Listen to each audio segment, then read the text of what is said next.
Welcome the world to the FIS Battle of the Champions, live out here in Alas Oasis, Saudi Arabia. That's right, it's our second year coming to Saudi Arabia, but we've moved it to the Eastern Province this time. I'm Ryan Meyer, this is Dowell now. We're about to get the BMX Freestyle Park qualifications underway. We've had a huge weekend and a big day of events already happened. This is going to be our last live stream of the day. And the weather has been playing a factor. We're hoping that the wind is going to hold down for these incredible athletes. If you guys are wondering exactly what we're doing out here, it's not a typical stop of the FIS World Series. This is the FIS Battle of the Champions. FIS has invited the top 12 athletes of 6 massive discipline sports. Right now, we're getting the top 12 BMX freestyle athletes out there today. You see a look at our BMX course right now, sculpted by Hurricane Parks. They've come out here and put together a world-renowned course for the BMX and the inline freestyle athletes to take care of here. Daryl, what are some features that you've noted on the course so far? Well, this definitely is a signature FIS course where you have the big box jumps right in the centerpiece, including that spine ramp you can see on the screen. And in the background, you also can see right now that step up. So there's a lot of box jumps on here, along with quarter pipes, but also a lot of ramps that flow together like that volcano. But you mentioned we have 12 of the world's best riders out here from the FIS World Series in points. Let's break down what they're going to be doing out on the course. As we talk a little bit about our format, 12 riders, they're going to be broken down into different heats where they're going to have 2 runs, 60 seconds per rider, and the best run is going to count. So let's look at the numbers. 12 riders, 2 runs are going to be 60 seconds per rider, and the best run will count. Now, the 12 riders will be broken up into different heats. There's going to be 4 riders per heat.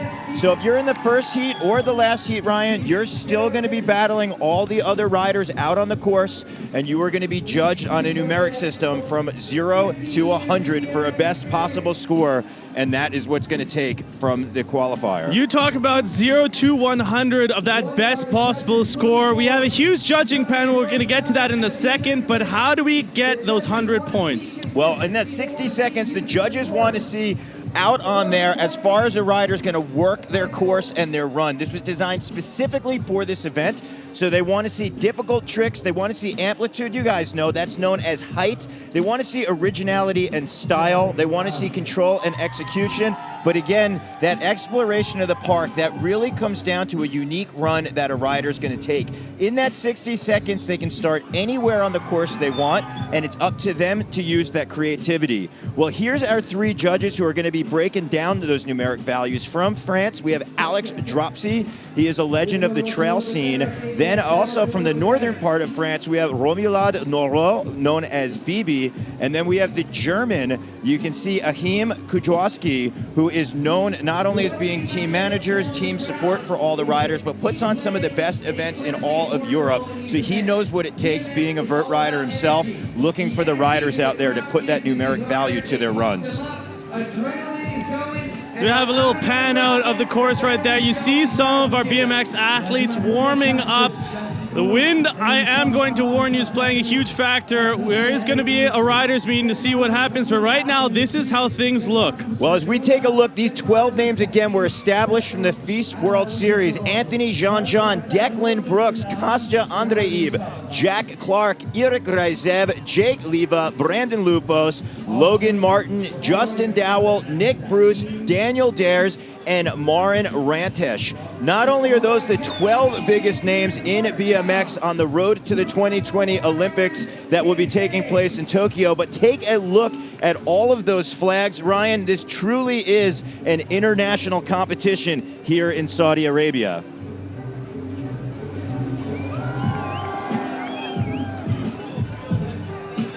12 BMX athletes in the mix. This is a huge year for BMX as it's getting associated into the Olympics as well. It's a qualifying year, but we can get to that later. And if you want to watch some exclusive coverage, make sure you guys follow us all on social media, FIS.official on Facebook as well. You can get us on Twitter or Instagram. It's at FIS World. And as well, our YouTube channel, it's FIS channel, F-I-S-E channel.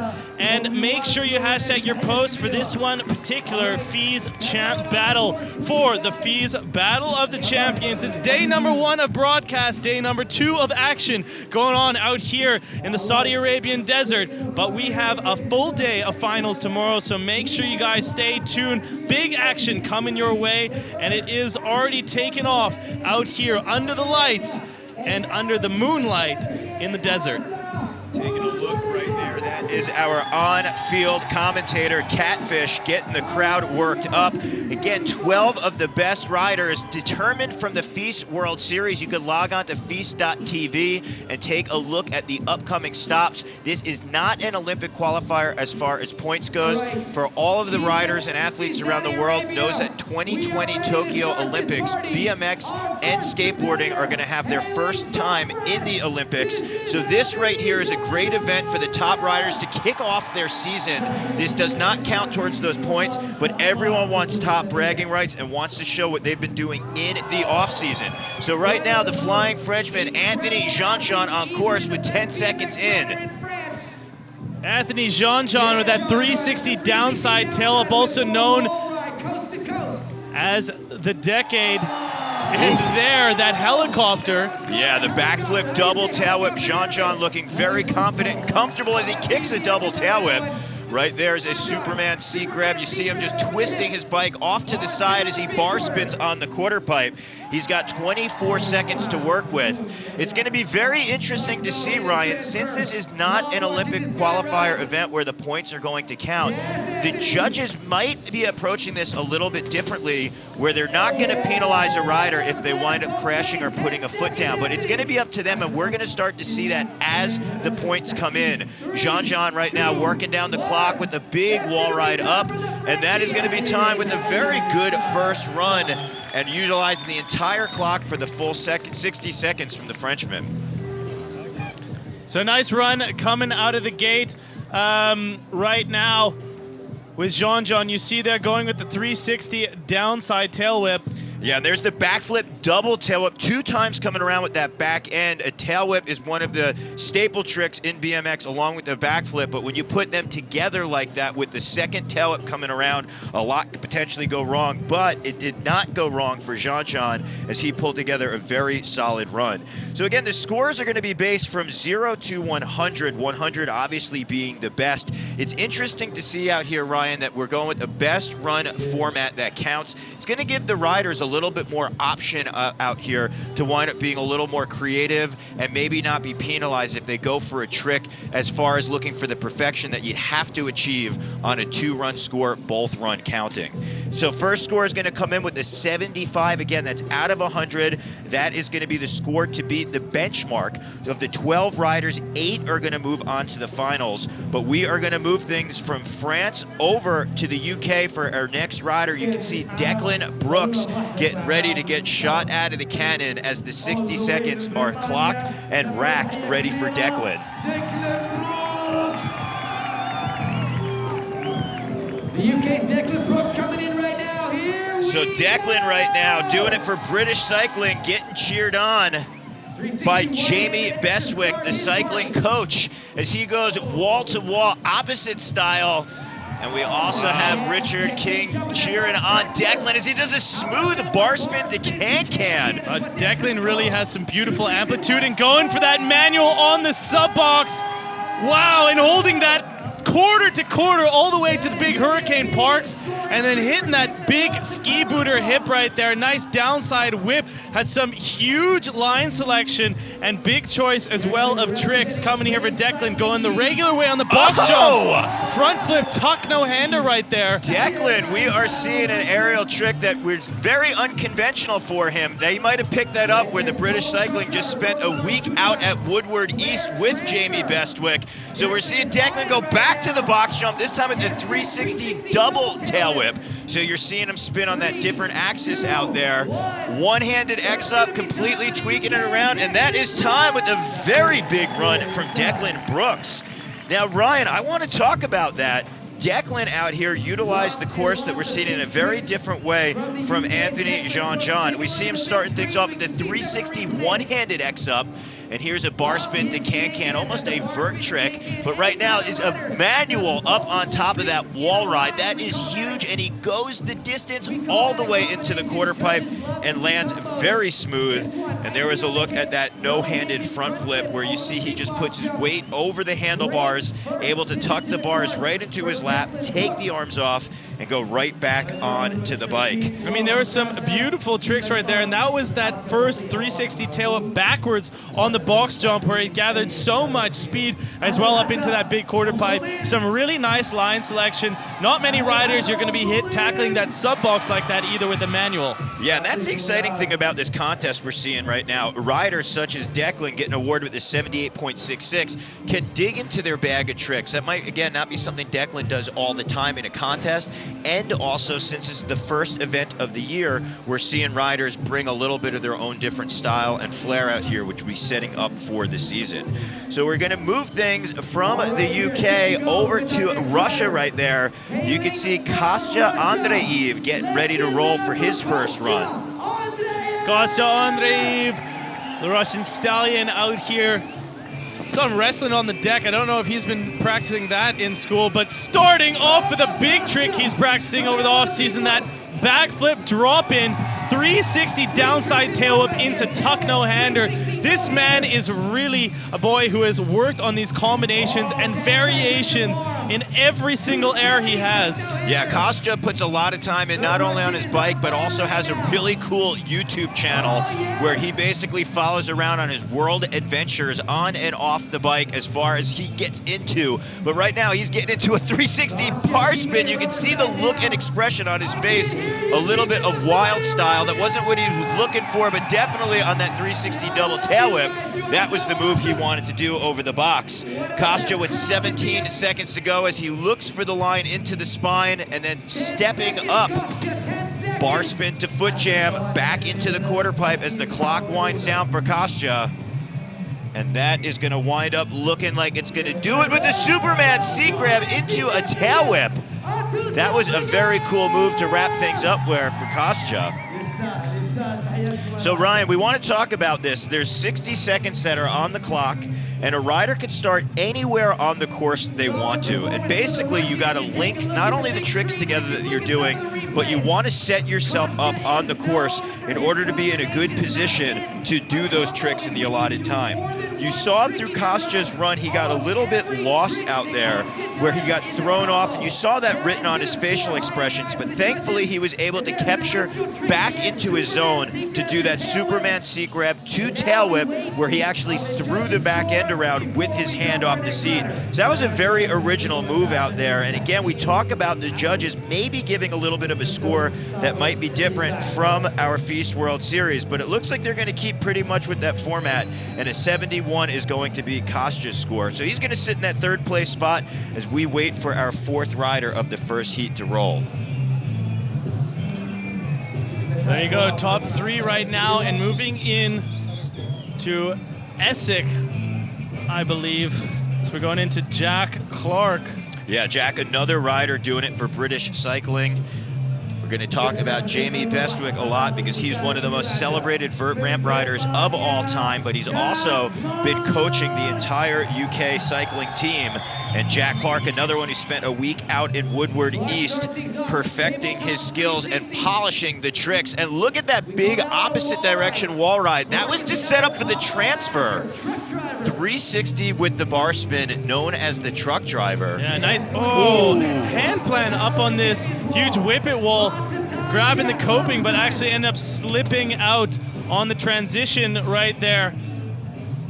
As Jack is trying to get some more momentum, going back, spine to box jump with an inverted 360 or an off-axis flip right there. Yeah, Ryan, that's what we always talk about with Jack Clark. It comes down to style out of that man. Not many other riders can twist and invert on that three. So Jack did have that crash, but he's looking like he's recovering nicely. 540 turn down, able to twist and torque his bike completely vertical on that 540 spin. And that is going to do it for Jack Clark. So again, we're going to see how the scores come in. Jack right there didn't necessarily utilize the entire 60 seconds and had that crash go down. If a rider does fall, they always want to get back up because in the event of ties, sometimes their second score could come into effect or play. And even though this is a qualifier, Ryan, what you and I have seen before, if something happens with the weather tomorrow, whether it be a sandstorm, and we're in the desert, right, a sandstorm, maybe a flash flood. Yes, it rained here yesterday in the desert. I think one day out of the year it rains if we got it yesterday. The first time in 4 months it rained, and let me tell you, it rained heavy. This was not like a tropical storm. You think, okay, yeah, it's 30 degrees 1 minute, which is, I don't know what, 70-something degrees Fahrenheit. It was scorching hot, and then obviously it was pouring rain, but it was cold rain. And so it really mixes up the atmosphere. We're out here in a jacket. I'm wearing a beanie right now, so the temperatures are up and down. It's really as well playing with that wind factor. Yeah, Brian, so if the weather does happen tomorrow where we're not able to continue with the riders on the course, these qualifier scores will come into place, and then that will wind up sitting for the final event. So the riders know that. This is the equivalent of a semifinal at any other contest, as we get right now for Anthony Jean-Jean dropping in for his second run. Double bar spin. So let's take a look at the approach. Maybe he changes things up in his second run after he got a solid first one in. Jean-Jean coming to the step up. Downside double tail whip. That was so cool. Jean-Jean is really setting up a big section of tricks right here into a backflip double tail whip. So you're seeing the double tail whip, but different variations. One is on the backflip axis, the other is on the 360 axis. The thing that is definitely consistent on both of them is that you have to be fully committed and put your feet on the pedals just a moment before you land. So Jean-Jean with 20 seconds to go as he charges back to the step up. Ooh, smooth cadence on that 360 bar spin, catch bar spin. Nice foot jam right here on the upper section of the parking, going from the spine into the box jump landing with an alley-oop 360 there. This is going to be the last trick. Whoa. Wall ride to tail whip. And he holds it, slipping a pedal possibly on that landing. But a clean run nonetheless for Jean-Jean. Wow, wall ride to tail whip right there. I know that's a trick a lot of riders do, but I'm going to give a shout out to Scotty Kramer, who I hope is watching back in New Jersey right now. He was one of the first riders to really start throwing down the wall ride to tail whip. I remember at one of the old school UGP Roots jams, that was definitely a big trick that he brought out there. And Jean-Jean right now doing that 360 double downside tail whip. And here's a look at the backflip double tail whip. Again, there's so much commitment. He has to spot that landing. And the thing is, you have to know that you're going to do the trick before you take off. So regardless of how it actually goes down in the air, you have to be so committed, Ryan, on that spin and rotation and have the confidence to back it up, which Jean-Jean does. So his first run, we said, his first run was solid out there, but it looks like he's going to wind up with the 75.66, sitting with a more solid run of number 2, but Declan's going to be holding strong with the 78.66. So the man who's our current leader is going to take his second run right now. Again, we saw out of Declan some originality on the course beyond just the tricks out here. He had that big manual where he went on the entire top of that vert wall / wall ride and dropped all the way into the far quarter pipe. So we see, as far as riders go, sometimes they get one run out of the way and they might take a different approach in the second run. Again, the reason being they wind up getting maybe those nerves out of the way. They say, hey, I put a score up. I know that we're taking top 8. I feel confident with what I did out there. It went to plan. And this is where you might wind up seeing a little bit more rolling the dice, risk versus reward.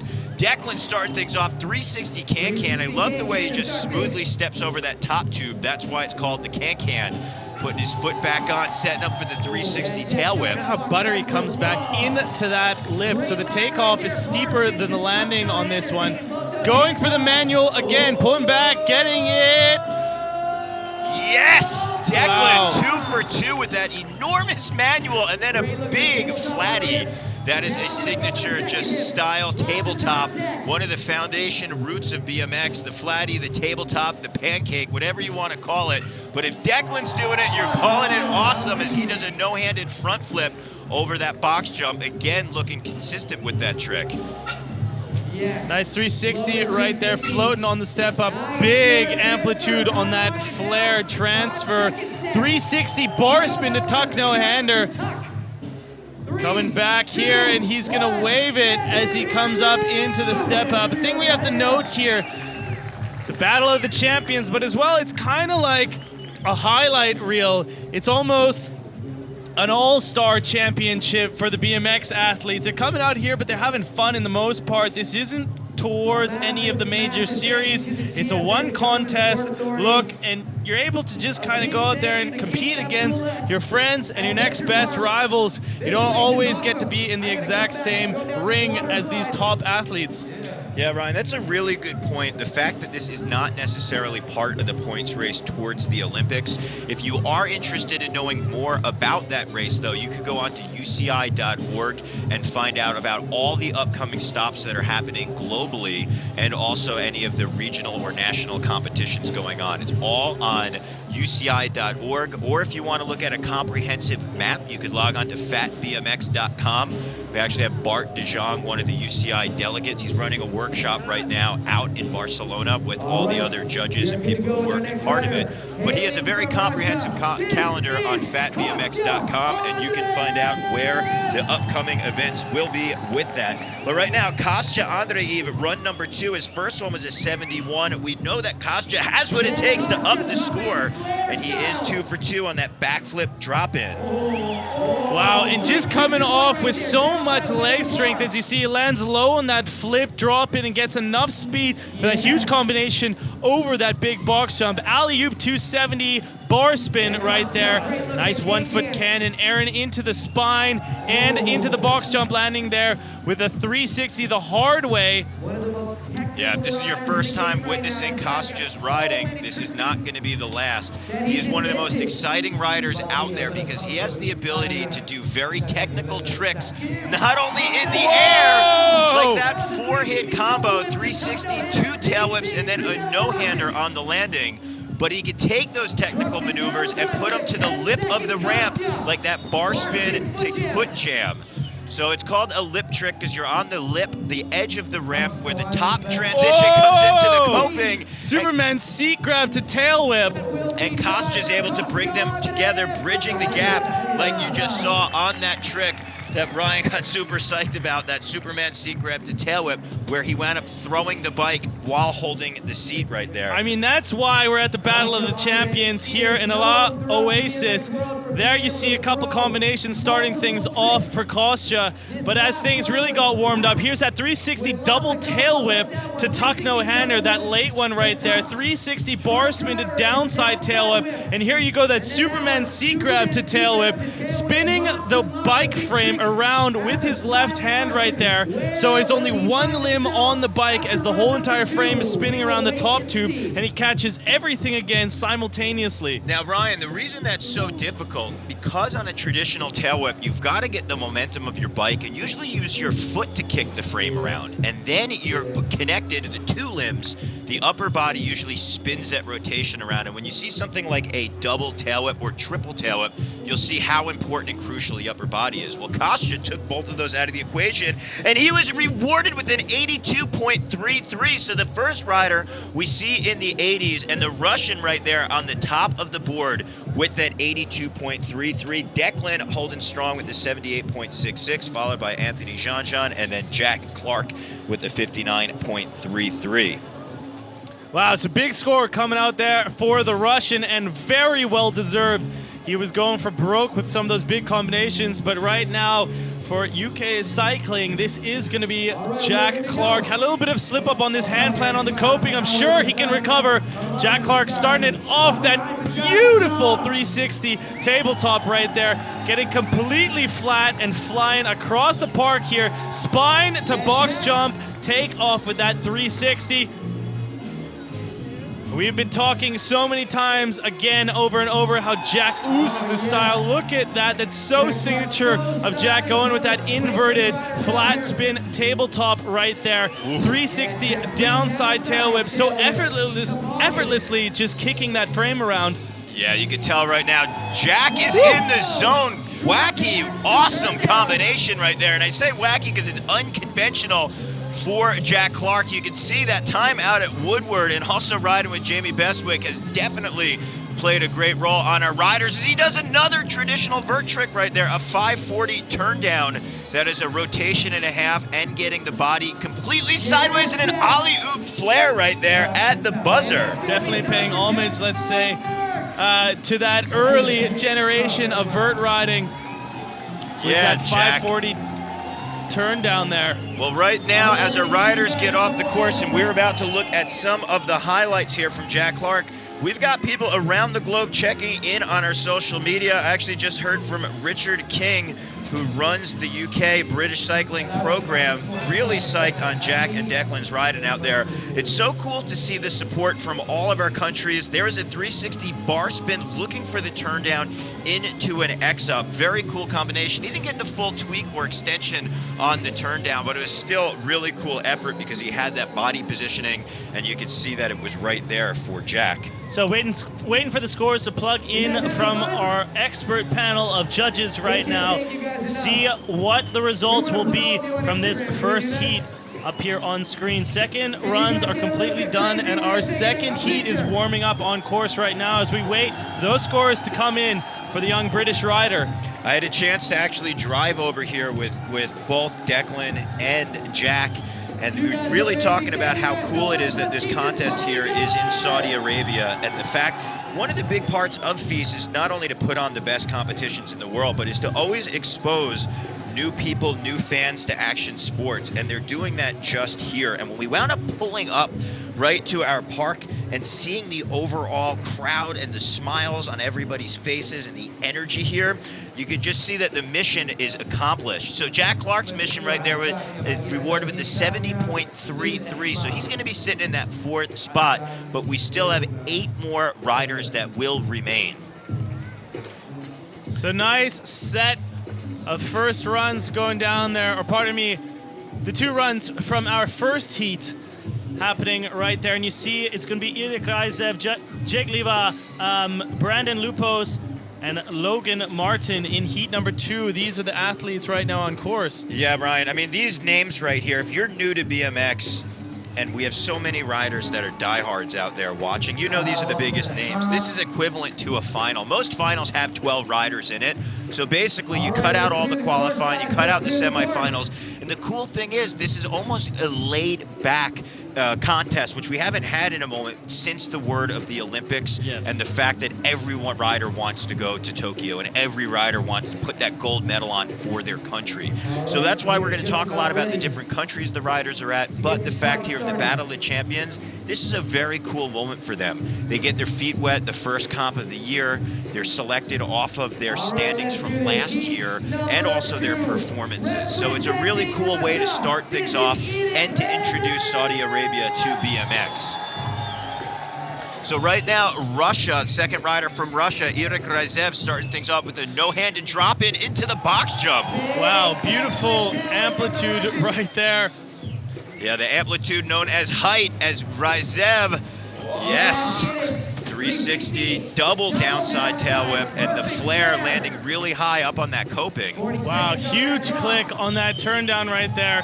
Not doing a double trick, but really executing perfect style on that turn down. Nice toboggan right there as well. I like how he's mixing in some of these old school tricks with obviously the skill ability to do the biggest combinations in BMX, like that 360 double tail up. Looks like he was even going for a bar spin on the exit of that one. Yeah, there you go, an alley-oop on turn down right there, body and bike to the side. There's the commitment on the double tail whip. It's a cool contradiction, or I should say contrast, to his other Russian counterpart, Kostya Andreev, how he grabbed the seat and did the tail whip. You saw how important it was to utilize that upper body to get the spin around. So Ilya Kraisev is going to wind up popping out. He's our first rider of heat number 2. As we look at the highlights on that backflip tail whip, you talked about there being a lot of height, and that is what he had. This is that downside double 360 tail whip, floating and hovering above the pedals. You can see right there he winds up stomping his Vans waffle sole right to the pedal as he goes over that box there. 360 double tail whip, and you mentioned a potential bar spin, and I got to agree with you. It looked like he was maybe setting up for something like that, a bar spin and no-hander, but we will not know until his second run if he attempts to go for that. Yes, we will have to wait and see on this one. So while waiting for the scores to come in, this is the anticipation as we have heat number 2 underway here for the FIS Battle of the Champions in Alas Oasis, Saudi Arabia. We're on the eastern province of the country, and scores coming in. It's a 69 even, good enough for 5th place right now for Ilya Kraisev. So let's take a look at our battlefield as we move things over to the United States. Coming from the West Coast, living out by Woodward West, Tehachapi, California. This is Jake Liebe. All right, here we go. Whoa, great way to start things off. A 270 dropping in, and that is Blind Faith coming down as he has to land on that quarter pipe. Lands a little bit low, but he's not phased as he charges over the box jump. Oh, huge amplitude on that helicopter right there. Coming up into the hip jump. Beautiful turn down. Jake is another one of those riders who have really found their own voice in the last season. And I have a feeling that this 2019 is going to be a really big one for Jake. Started doing great in contests last year, moving up the ladder. Yes! And the reason being, he's just a very exciting rider to watch, and he has that commitment on the jumping tricks. We're seeing it so far. Even though another rider has done the backflip double tail whip, you just see the additional height and the way that he's able to even extend his feet and arms out a little bit further than anyone else on the course on that trick. 360 tuck no-hander right there on the spine, moving into a toothpick stall on that coping of the quarter pipe, and he's going to be calling it. That is the run right now for the first attempt of Jake Liebe on course. Just want to give a big touch actually for the General Sports Association of Saudi Arabia for doing their best to welcome us out here. It's the second time that action sports have been invited to Saudi Arabia. The first time that it was ever witnessed in this country was last year when the FIS was welcomed to Jeddah. Now we are over on the East Province, providing the inhabitants with the first show sometimes that they have ever seen live of action sports. We welcome the top 6 sports of the FIS World Series: BMX Flatland, BMX Park, Skateboard Street, Parkour, Wakeboard, and inline freestyle all the way over here. And we just have to give a huge round of applause to the audience coming out. We are more than happy to see how this has turned out, and so excited that the GSA has welcomed us back for a second year. So Jake right there, 71.66. He's going to move up into 4th. Clark is going to bump down, and Eric Reizev is going to be in 6th. But right now, top standings are Kostya Andreev with an 82.33, followed by the UK, and then France, Brooks and Jean-Jean. But right now, we're going to move things south of the equator. We're talking about Sydney boy Brandon Lupos. You can see the Australian flag on the screen as Lupos drops things in, cruising towards the spine with the big floater transfer backflip. Going quarter pipe to quarter pipe with that wall ride coming in on our step up. Wow, look at that cork 720. Yeah, Lupos ride with a lot of heart and passion out here as he throws down the backflip double tail whip. That is looking like a staple trick at this competition so far. Double tail whip right there on that big ski booter hip, and coming back up here into the wall and down on that step down tuck no-hander. That's a really hard blind takeoff right there. Look at that huge, I think that was a 9? That was a 900, and the reason you're even confused by that, because he likes to go off axis right there. I can't wait to watch the replay as we're seeing a 360 tail whip as Lupos has 2-1, and that is time with the big flare at the buzzer. All right, Australia, Lupos getting it done in his first run. I was so shocked. I said that 900, I had to calculate it in my head. I thought, you know, we're often seeing court 540s that resemble this 900, but this was just so dialed and had so much amplitude, I had to calculate it in my head. Look at the height, though, as well. There's that 900. Yeah, I mean, Ryan, look, no one's going to hold it against you because he had that style in there. The 900 is not something most riders wind up throwing down in their run, let alone get that style off to the side and get that tuck. I think most people at home were definitely thinking the same thing right there. But Lupos putting down a very solid run. We've seen Lupos before get first place, top of the podium at stops on our international series right there. You can actually see he gave a pound to a fellow Australian who has yet to ride, Logan Martin, as we wait for our score. Lupos, though, putting down a very big run. I just had the opportunity to actually have dinner with Lupos before the contest. He's so excited to be here. He loves competing competing. He loves riding, but more than anything, he loves the fans that are out here. You can just hear them going absolutely crazy as Lupos with their big score at 85.66. So he is rocking up 3 points higher than Costa Andreev. So we've got Australia taking the lead over Russia, but we have one more rider who's going to look to up the score, also from Australia. We talked about him many years prior. He is known as Logan Martin. So right now, Logan dropping things off. This is one of the largest reckoning forces on any BMX contest circuit. Logan Martin has the biggest tricks, but is able to deliver under so much pressure. Yeah. Double tail whip over that channel gap, popping up into the, wow, cork 720 bar spin. So he spins the bars on that first 360, catches, and then spins another 360 rotation. The impressive thing was setting up, though, with that double tail whip transfer and able to hit the box that way. Logan is a whole different breed of rider. He is basically his own animal. He's stepped up the level of consistency that is needed for all riders over the last few years of competition.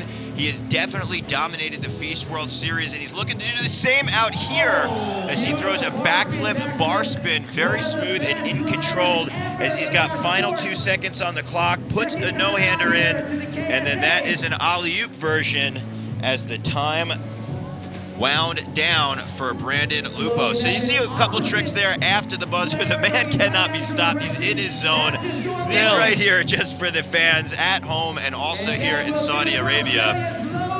But everything during that 60 seconds are going to, that's what's going to count towards the numeric value. Like this off-axis big floater backflip. The Australian here throwing the bars right into the no-hander. You see the way he just puts them right in his lap. There's the double tail whip setting up over the transfer, and then one of his really crowning moments of his run was that off-axis 720 with the bar spin. Look at the backflip bar spin. So Logan right there firing back with one of his Australian counterparts. The score to beat, though, is set by Brandon Lupos with an 85.66. I got to tell you, Ryan, that was a very clean run that might potentially bump and shake things up out there. But again, since this is the qualifier, we are going to be taking top 8. So that means that you want to get as high of a score as possible, put some breathing room in there. But I do have a feeling that this run that Logan put is definitely going to either be a game changer or shake things up right in that top spot.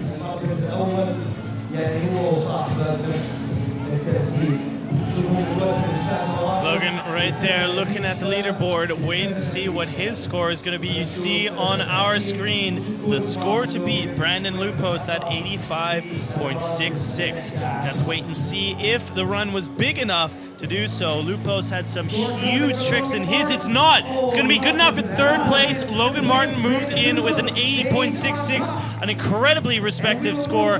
However, moving forward to second runs right here, Eric Rizev, another Red Bull rider, and that means one of the top in the sport. But out here, all the top are competing in this 12. Starting off different right there with that tuck no-hander. Look at the amplitude. So much speed floating into that box jump, backflip, tail whip to tuck no-hander. Another ton of speed into that 360 double downside tail whip on the step up, and one flare right here on the quarter. Ryan, it looks as if Eric Rizev is just charged up on his second run. You can see the fire burning a little bit brighter as he puts a lot more energy and focus. Toboggan setting up for the transfer, this time with a no-hander. And that is true. He does have a lot more gas in the tank as he was able to get the speed to set up. 360 double tail whip. But again, just the energy behind each one of his tricks out here, you just see he's got this focus that he's been known for. Getting big combinations as well, the 360 downside tail whip to bar spin and a triple tail whip right there over the box jump. As you see, he's using his stamina all the way through this run with the last second left on that trick, finishing things off very strong for the second run of the Russian. Yeah, not taken away from his first run at all. But the second run right there, he knew he had to turn things up. He had that 69 in his first run. He said, you know what, I'm gonna make sure that I wind up being as close to the top of the board as possible. And you saw that he wound up coming out charging like that 360 double tail whip. Now the thing I want to note, we all know Irek Raizev can sometimes put together 4 or 5 tricks in one air. So even though there was a 360 double tail whip, and we know he can do triples and even quads, he did that with such power and precision. It really turns up, in my opinion, the trick level as far as getting it done and just being really clean and really snappy. But it's not up to us to put the value to it, Ryan. It is our 3 judges who are going to wind up seeing what the score will be. We've got Bibi Romilad Noro from France. We also have another Frenchman, Alex Dropsy, and we have the German, Akim Kujowski, who is going to wind up trying to see what to do with his second score. So there's the judges. The challenging part with their job is they have to put a numeric value not only to that run of riding, but they have to say, how does that fit with all the riding that we've seen so far, and then give themselves a little bit of room to breathe with the scores for the riders who have yet to take the course. It's a very difficult job. You've got a lot going on, and you've got a lot that you have to think about. So if it sometimes takes a second for the scores to come up, that's why. For you and I at home, we're going, hey, that's all cool. We're taking into the action. We can wait. But if you're a rider, this feels like an eternity. Because you want to be up in one of those top spots. This is the nail-biter moments for all of our riders out there. Completely. And Irek Raizev is waiting to see if he can push up into one of those positions. How many are we taking? We're taking 8, I believe. We're taking 8 of 12. And again, this is any other contest. This would be the final. Most of our feast events have 12 in the final, and these are the top riders. So we basically took over the standings of last year and also off performance, opened the doors for the Battle of the Champions here, and these are the riders that are basically we're seeing. So this is the cream of the crop.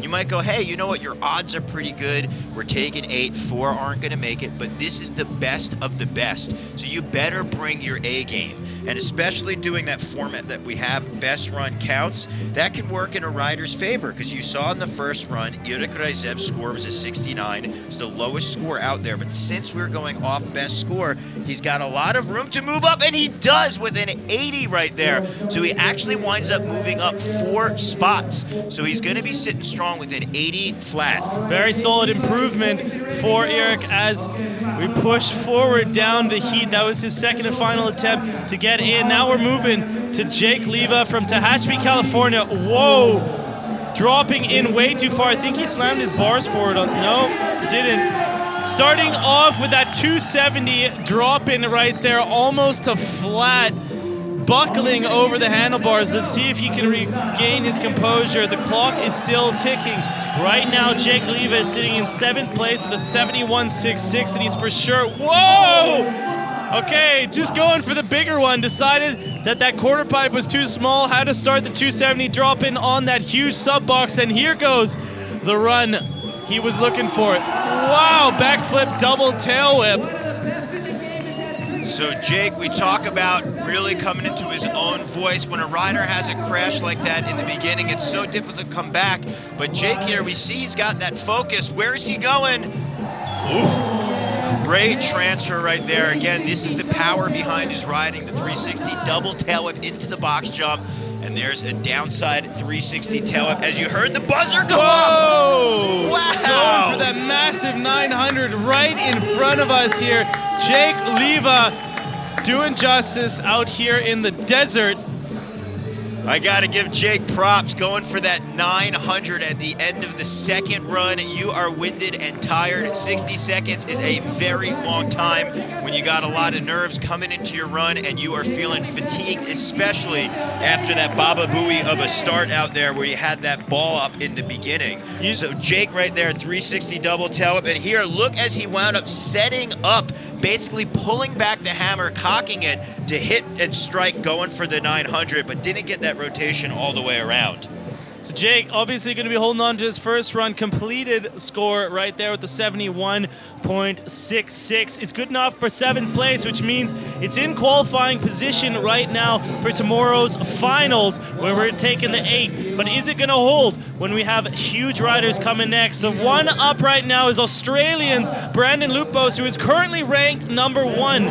with an 85.66. Is he going to be able to improve his own score? We have to wait and see right now. It's going to be interesting. Does Brandon Lupos turn things up a few notches, or does he say, you know what, I am sitting pretty in that top spot, I'm going to let that score count? There is a hand plant on top of the wall. Yeah, I think he is. Maybe not. 360 double tail. Yeah, I think he's chilling a bit on this one. Yeah, I think that case right there might have been a little bit of a deciding factor, but you know what? If you're Brandon Lupos, this might be chilling. Anyone else in the world, that's the top right there, an off-axis 720. There's a stylish knack-knack, and Lupos slipping the pedal a little bit. You see he's actually smiling under that mouthpiece right there. Backflip fakie. As he has 20 seconds. He knows his first score is going to be the one to stick. And if you're in that top spot in a qualifier, you want to wind up staying right there. So Lupos, obviously his first run, 85.66 is going to be his highest, as we are taking a look at a few of the highlights. But something I want to note on your screen, if you actually look at our lights out here, it's actually getting very moist feeling out in the air. Doesn't necessarily feel like it's gonna rain, but there's a high humidity factor. A lot of our riders in park competition run brakes on their bike. It's a choice. You can run no brakes, you can run brakes, and that can be utilized for different tricks, whether you balance on your back wheel and you find your spotter in the front wheel.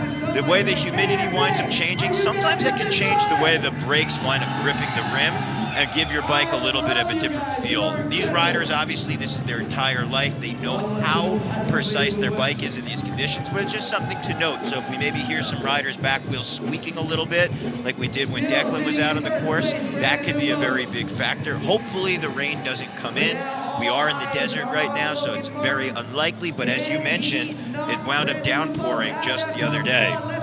Well, moving forward to Logan Martin right now, another Australian. So Brandon, you see there, was going to hold with his first run score. Logan Martin, being the tiger he is in contest mode and wants to get that top position, but maybe might be chilling there actually with that tabletop. I do think Logan is as well. Whoa! Chilling. Huge flare transfer.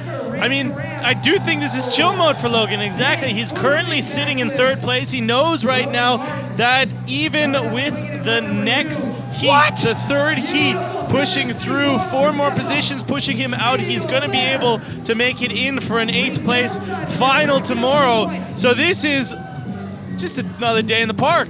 You know what's so crazy about Logan? He is such the big competitor. Now, Ryan, it's interesting because you watch him on the course and you kept saying, maybe he's in chill mode, maybe he's not, because he's throwing these big tricks that are going down. It's almost as if he doesn't have a choice. He just can't help himself. You see him do like that tabletop on the hip. He kind of landed in a relaxed body position. And that's where you're like, oh, he's not going to be competing. And then he goes to the course 7. And then he turns right back into it. Yeah. That's what we talked about. Logan Martin being one of the most competitive riders who have stepped up the game in the last few years as far as BMX, of what's really considered an athlete on a BMX bike and what's expected of them. Let's take a look, though. Logan Martin going for that backflip tail whip. Now, here's a little bit of a fun fact and a little trivia right here I'm going to throw out. Much respect and love to the late, great Colin Winkleman. He was one of the first riders to ever flare a channel gap from a quarter pipe to a quarter pipe. There's 2 that he battled his own war with. One was down at the UGP Roots Jam. Shout out to Ron Bonner, who I know is watching. And the other one was up in Binghamton, New York at the FBM BMX Comp. Shout out to Steve Crandall and family. But he was the first rider to really transfer quarter pipe to quarter pipe and pull the flare in like that. And that's going to be it for today's episode of Daryl Trivia. Thank you so much for doing that. I love the Daryl Trivia. We hope to have it back tomorrow. I want to hear some known facts about our top 3 competitors. Let's do a trick breakdown of the top 3 competitors' runs. We can even do that on one of the stories on social media. Speaking about social media, make sure you guys tune in. Daryl, what's your respective handle on Instagram? It is my first and last name, no spaces, at DARRYLNAU. So just at Daryl now. Feel free to send a message through. Let me know who you think is going to be the top qualifiers out here. And Ryan, your handle is? Late Night Rai. If you guys want to figure out how to spell, you just got to look me up. And as well, make sure you obviously follow the Fees page. We have some incredible content going on our Facebook, on our Instagram. We've been doing some really cool live stories. This is going to be pushing through to the later parts of the weekend. As well, if you want to know those handles on Twitter and Instagram, it's at Fees World. Make sure you hashtag your posts, Fees Champ Battle, to make sure you are involved with all the action out there. Or as well, you can just send us a DM or send Daryl or myself a DM. As well, YouTube has some incredible coverage going on. Our YouTube channel is Fees World, so make sure you just type in Fees, F-I-S-E, in your YouTube bar, and you will find us right away there. So stay tuned, some incredible coverage coming your way. You can see it on the screen right now. As well, I hadn't touched so much on Facebook, but of course, do not forget fees.official. That is our Facebook page. We have live Facebook feeds going for all the events out here. And as well, for the stuff we didn't live stream, you're able to go watch that online. We have the parkour that just happened yesterday, as well as we have wakeboard, which is not able to get a live stream position right now. But those are both some incredible events that the Fees is doing out here in Saudi Arabia that you're going to want to watch back at home. So we got our last heat number 3, the last 4 riders of 12 looking to take their first run of 2. This is one of our younger riders, Justin Dowell, coming all the way from the east coast of the United States. Virginia Beach is where he calls home. Dowell's another rider with some very interesting box jump and quarter pipe tricks, 360 look back. Check out the speed as he sets up for that alley-oop after hitting the box jump backwards right there. We talk about the difficulty going, what? Whoa, the difficulty going up when you throw another variation in the air, and Dowell with the 450 tail whip to bar spin. Yes, and a 360 bar spin to tail whip, and there we go, that Twix, where you're spinning the handlebars and the tail whip all at the same time. Nothing is touching the bike, but both the frame and the bars are spinning around an opposite axis. Yeah, many other riders do not do that trick with good reason. There's a flare with a turn down put in, so you got to get your bike and your body completely torqued and tweaked to the side as he's got a final second to work with.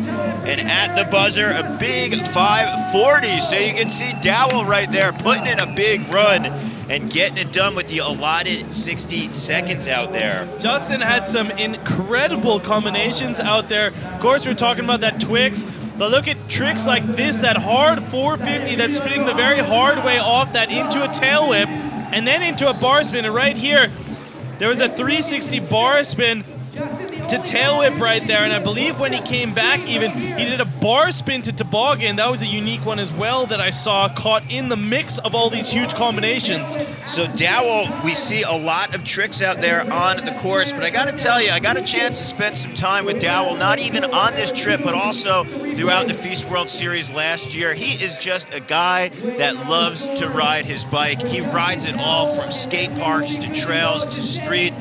Anytime he can spend on the 2 wheels, even though you see him doing the tricks here in the contest series, he loves it all. If he gets a chance to ride, there's always a smile going down and he's having a great time. So his first run is going to get that score, which will be anywhere from a 0 to a 100. I have a feeling it's going to be way closer to the top of that numeric value rather than the lower end with tricks like that Twix and also that 450 tail whip into a bar spin.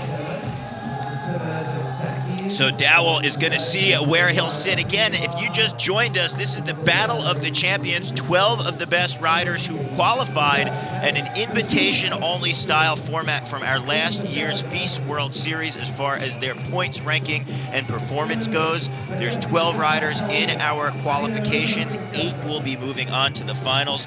Those 3 handsome men are our BMX judges, super qualified for the position. Ryan, you and I have mentioned this in the past. I would not want to be in their spot because they had to make sense of the run, giving Justin Dowell a 79.66. So 3 more riders yet to go.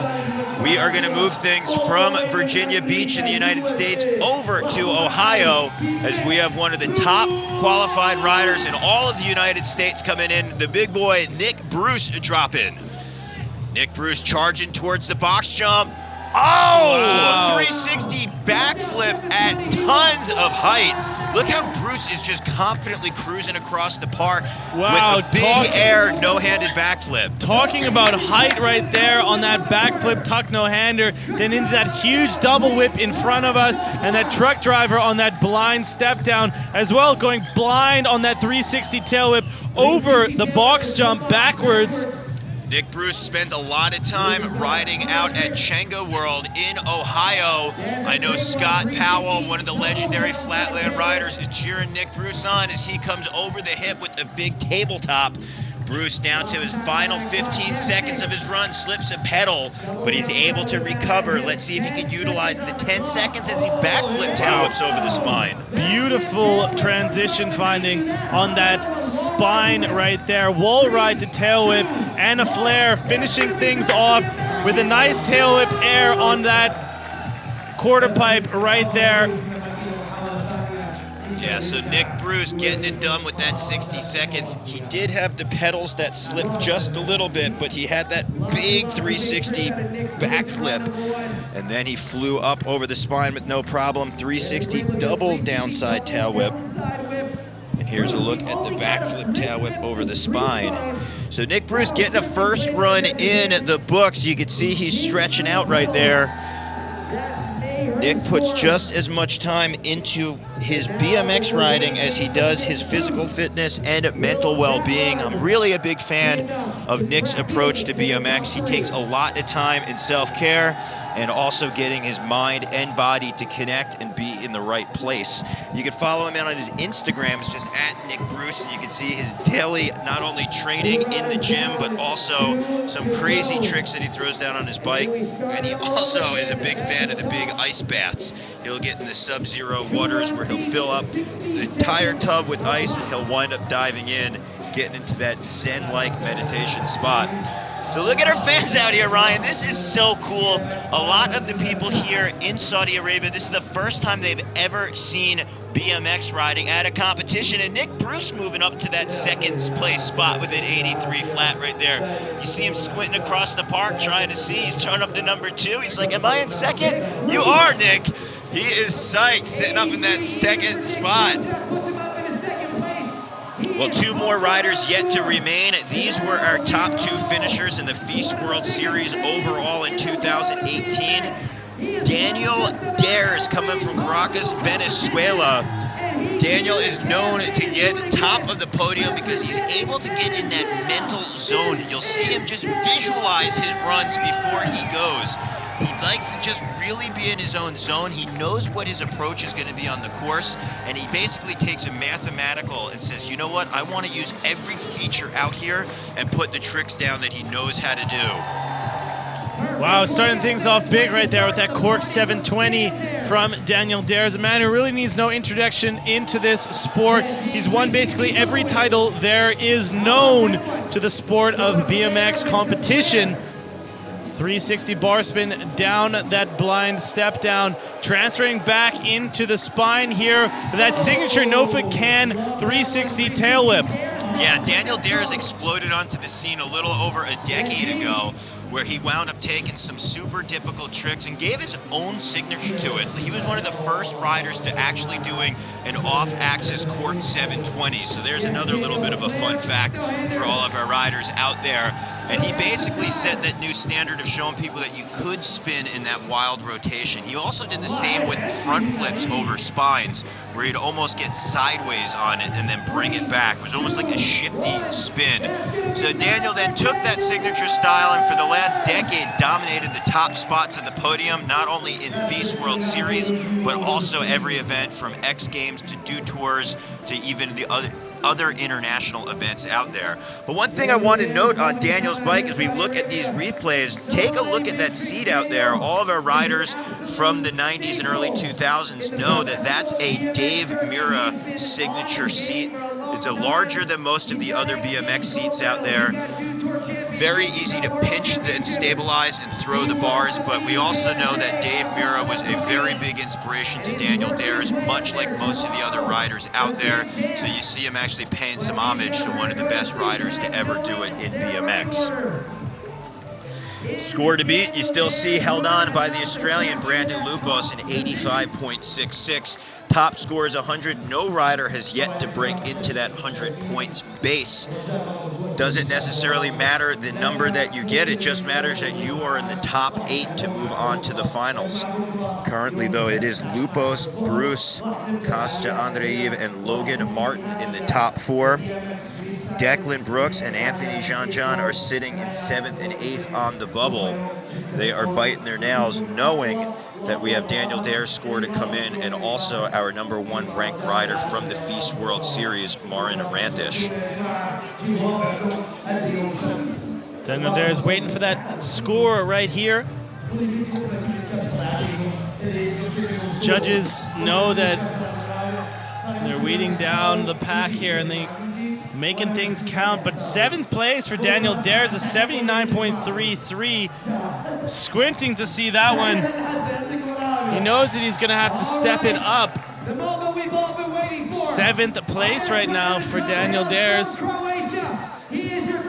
And this is your 2018 defending champion from the FIS World Series, Marin Rantish.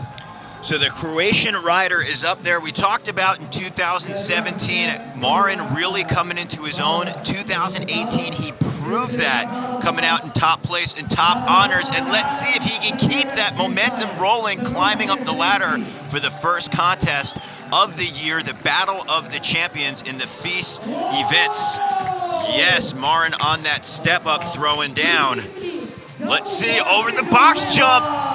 Ryan, is it possible each rider keeps going higher and higher on their backflip double tail, with Marin being one of the highest over the box jump? I do really wish we had a height meter standing beside, maybe off of that spine. It would help us a lot out here, but it's incredible to see the speed that these riders are going and charging these features with. And let me tell you, those features are not small. They're some of the largest things that you can see in a park, period. Hurricane Parks comes out here and sculpts a really incredible venue. Marin, I don't know if he was going a bit offline there after that flare whip, but linking things back up, he's riding all the way around the park. Last trick right there with the double tail whip. Yeah, he wound up landing a little bit low and not where he wanted to, so he basically grabbed the ramp and thankfully didn't wash out, but he wound up making that hard turn, which we'll wind up most likely seeing in the highlights.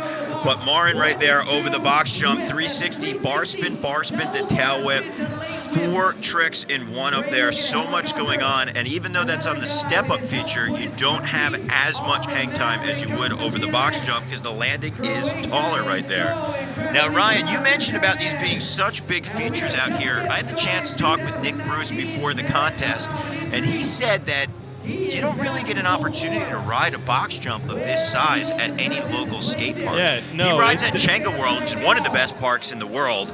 Nate Wessel was the first rider to ever build the consecutive rhythms there, and then Chenga 2 has the big box jumps, but he says it doesn't even hold a candle next to the size of our box out here. So all the viewers at home, yes, this box jump is huge, and yes, it does give you a lot of hang time. That's why we're seeing some of the 3, 4, or 5 jumps in one over that box. Yeah, it's an incredible feature, and that's something so nice that Hurricane Parks brings out here. But if you guys are familiar with our series on the FIS World Circuit, you will notice as well that the parks are different every single time, and we just have to hand it out to the amazing park builders and the designers at Hurricane Parks for not only coming and sculpting such perfection into the woodwork that they put out for all the courses directly related with the FIS and so many other high-profile professional action sports contests going on around the world, but they just give a different setup for each event, which showcases something more unique for the riders to tackle, but as well for our spectators. It doesn't get bland and boring. We're always welcome with something new and exciting each time we have an event. Marin Rantish right there, score coming in 9th place with a 78.33, so not good enough to qualify in for the finals right there. We move down our list right now. Brandon Lupos on top, Nick Bruce in 2nd place, Kostya Andreev in 3rd, Logan Martin 4th, Ida Kreisev 5th, Justin Dowell right now ready to drop in for his run, and he's currently sitting in 6th place. So Dowell wants to try to move up a little bit to give himself some breathing room. Again, we are taking top 8 that are going to go into the event. Dowell is sitting in 6th. Look at him charging across the park. Great alley-oop. I like the way he wound up diving through traffic, you could say, on top of the ramp to find that hip coming in. And there's a look at the 450 tail whip. Looking for that bar spin like he had in round number 1. You see him shaking his head a little bit as he winds up building speed back up for a lofty 360. That was an opposite 360 right there as he goes into that flare bar spin and going into the Hurricane Parks quarter pipe. Big flare turn down right there, coming up into that ski booter hip. See what he has, getting some speed and momentum back up. And that's going to do it for Justin Dowell's second run. I'm not too sure if that's going to be enough to improve his score enough. Oh no, pardon me, actually. He is sitting in 6th place. I got that mixed up in my own head, but let's take a replay look. There's that 360 turn down, a tiny bit of a hang up going backwards on that box jump there. I think Daryl is just doing some math to see who has the go-ahead to make it into our finals tomorrow and who really needs to push up their score, because there's only a couple riders left to do their second runs out here at the FIS Battle of the Champions. So Dowell's second run, he is going to sit there with the 79.66 will be his score. Things are not going to change for him. Nick Bruce has already qualified. He is sitting in 2nd. Daniel Dhers is sitting in 7th, and Amarin Rantish, who has yet to ride, is in 9th. So what that basically means is that unofficially Daniel Dhers will be in, and Declan Brooks is going to be biting his nails, and Amarin Rantish could potentially shake things up. So Nick Bruce is already qualified to be in there. Some could say that this is a little bit of a victory lap out here for Bruce. Woo! Wow, that amplitude, that flare tail whip right in front of us. I don't think I've seen anyone go that high today. He was far above my head on that quarter pipe air. 360, the reverse way on that box. I have a feeling what we might see from Nick is a little bit from that Logan Martin, where he charges with some big tricks, but when he lands, you can see almost the tension relief and goes between saying, hey, I'm going to send it out here to I'm just going to chill, I'm going to throw a big trick, and I'm just going to wind up chilling. And you know what? That probably comes down to also, you got to be focused, even though the riders are confident on doing things like that backflip tail whip over the spine. You just got to get your body position set up. So Nick Bruce out here winding things down as he puts a flare on the quarter pipe, and he goes at Bubaka, looks to put it in reverse, winds up jumping off. Again, his score of that 83 from his first run is most likely going to be the one that's there. If you're sitting in 2nd, though, you are feeling pretty confident, because you know that there's no way that you are not going to qualify into our next competition, which will be our final taking place tomorrow. So right there, Bruce slipping a little bit of a pedal. There's a backflip tail whip over the spine, and even though he's got that mouthpiece in, there is a huge smile on his face. So we will wait on the scores from Nick Bruce. So the only reason a rider might want to put all their energy in a qualifier when they wound up already making it is, again, if something potentially happens with the weather, these would be our final scores. But you got to weigh that out, because if you wind up rolling the dice, putting all your energy into a run where you already qualified, you could very easily wind up going down, getting hurt, and then you couldn't ride in the final the next day. So Daniel Dhers, he is in 7th. He has already officially qualified, because the only rider who hasn't is Marin Rantish. Marin Rantish is sitting in 9th place. That means Declan Brooks wedged between the two riders in 8th is the one that could potentially get bumped out depending on what Marin does. Now, we know Daniel Dhers is definitely a rider who takes a calculated approach to BMX contests.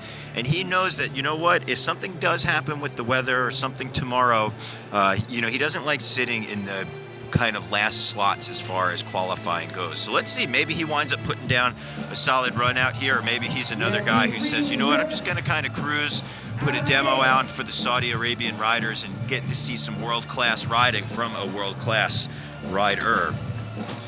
Yeah, Daniel is going to call it, actually.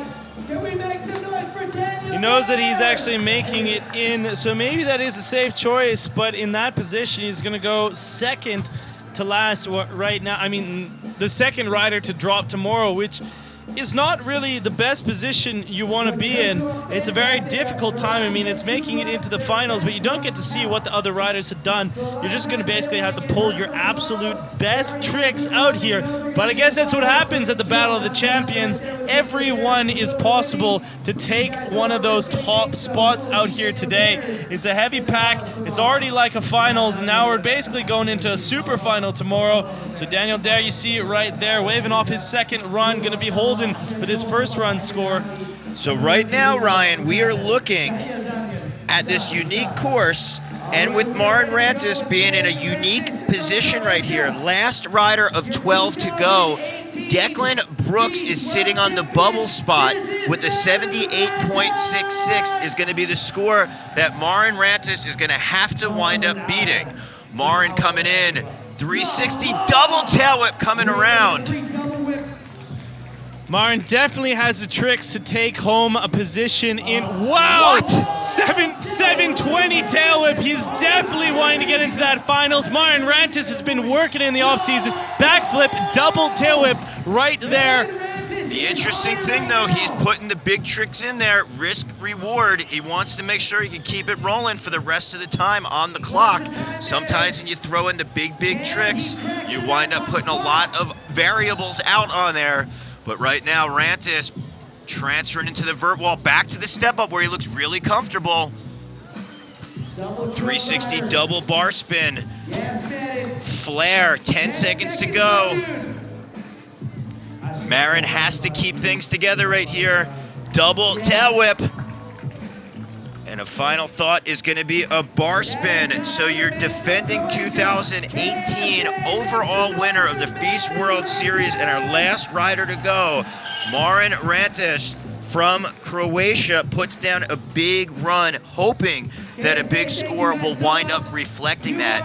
Right now, though, UK's Declan Brooks is the rider who is on the bubble. He is biting his nails, hoping that that run score was not higher than a 78.66. Let's look at a few of the highlights. Biggest one being that 720 tail whip. You can see the way that Marin was able to put his body weight into the handlebars that winds up spinning up and speeding up his rotation out there and able to get that second 360 around, spotting the top of the landing. This is going to be a big moment for our judges. Okay, ladies and gentlemen. So we're just waiting to see what the results are going to be. Of course, you said, Daryl, this is our last rider and is able to upset the whole entire field here. Declan Brooks is the man biting his nails right now, waiting to see what the judges have rewarded. Marin Rantis had some of those huge tricks in his run, as we just saw. Some incredible amplitude, but as well some big combinations. Take note that 720 tail whip, spins a tail up on the first rotation, catches and spins another 360 perfectly around, holding up for the rest of his run, solid all the way through. But Declan Brooks had a complete different approach, having that huge manual as well on top of that sub box and big transfers all across the park, utilizing it in his own respective way. They're both right now sitting in 78 with a score of 78. Only 0.33 divides the two right now. We're just going to have to wait and see what this score is coming in for Marin Rantis. Yeah, so the UK's Declan Brooks is really right now saying, hey, am I going to be in there? We talked about the Olympics coming up in 2020. So many different countries have been putting their teams together. So British Cycling's Jamie Bestwick, who is their coach, also Richard King, who works with Declan and all the riders in their program. I know that they are following at home as well, cheering on Declan, hoping that his score is enough to wind up having him advance to the finals, which will be tomorrow. This is such an intense moment where riders want to know. We know that Marin did put in a big second run. Hopefully for him it's enough to be a 78.33. Hopefully for Declan it's not. Obviously you want every rider to wind up to advance to the final, but it's such a difficult spot to be in if you're a judge and wind up saying what is going to be the score out there. Take a look though as we're waiting for the score to come in, Ryan, how cool our overall battlefields are here. for our BMX park, which you can see the riders have been on, but also for our skate course out here that's also been for inline as well. Yeah, it's been a very cool venue location. I mean, last year in Jeddah, we had one of the most incredible backdrops I've ever seen for action sports in general, but as well, they've done a great job in incorporating all these courses so close to each other. The stadium selection, our VIP area, and here are the results coming in right now. It's Brandon Lupos, Nick Bruce, Kostjan Reeve, Logan Martin, Irek Reisev, Marin Rantis, you see right there in 6th place, Justin Dowell, Daniel Dhers, and Declan Brooks right there, the top 9. So Declan moves into the 9th place. Thank you so much, everyone, for tuning in to the FIS Battle of the Champions, Day 1 of broadcast. We're going to be able to see you guys tomorrow for a full day of action sports. Thank you so much for tuning in. We'll see you tomorrow.